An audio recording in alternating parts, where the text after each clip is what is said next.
At first, it seemed like a standard awards show moment. Two rising stars of country music, Shaboozey and Moroney, took the stage at the 2025 American Music Awards to present an award.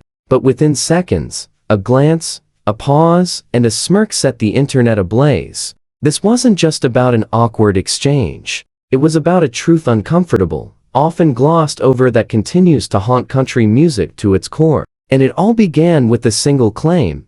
The Carter family basically invented country music. Let's rewind. As Shaboozey respectfully read his lines, paying homage to Charlie Pride, the first black artist to win favorite male country artist at the inaugural AMAs, viewers watched an artist who represents the growing diversity of the genre hold the stage with quiet pride. But then Moroney followed up with a line that, while perhaps unintentional in tone, carried historical weight and sparked instant backlash. The Carter family, who basically invented country music, she read. The moment froze. Shaboozey turned his head, his eyes momentarily squinting in confusion, then amusement, as he offered a side eye and a dry chuckle. It was the kind of reaction you don't plan, it just happens when someone says something that brushes against a larger, messier truth. And that truth is this: country music is not, and has never been, monolithic. The Carter family undoubtedly played a significant role in the formalization and commercial rise of early country music.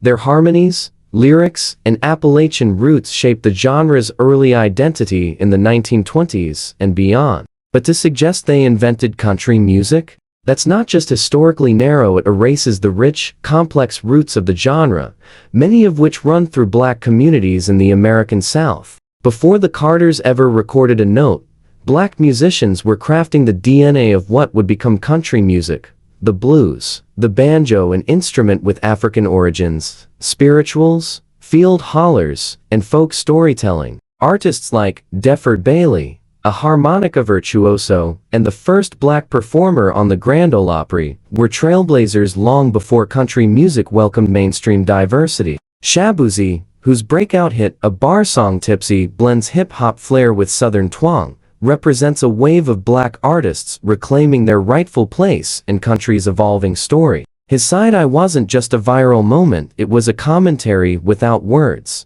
It said, "We see the erasure, we hear the revisionism, and we're not smiling through it anymore." The internet responded instantly. TikTok, X formerly Twitter, and Instagram lit up with memes, commentary, and threads dissecting the moment. Some defended Moroney, suggesting it was a misread line from the teleprompter. Others accused her of ignorance, or worse, of perpetuating a whitewashed narrative. But here's the more important conversation: how often do award shows, hell, the industry, rewrite country music history to make it more palatable, less controversial, more white? This moment between Moroney and Shaboozey has become symbolic. It's not about assigning blame. It's about inviting honesty. It's about naming and celebrating all the roots of country music, not just the ones that fit neatly into a familiar mold. In a genre long dominated by gatekeepers, Shaboozey's subtle reaction said what many couldn't: country music belongs to everyone who built it,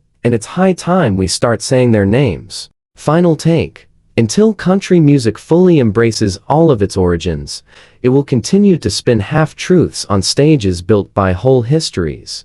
And one side eye from an artist like Shaboozey might just be the mirror the industry needs.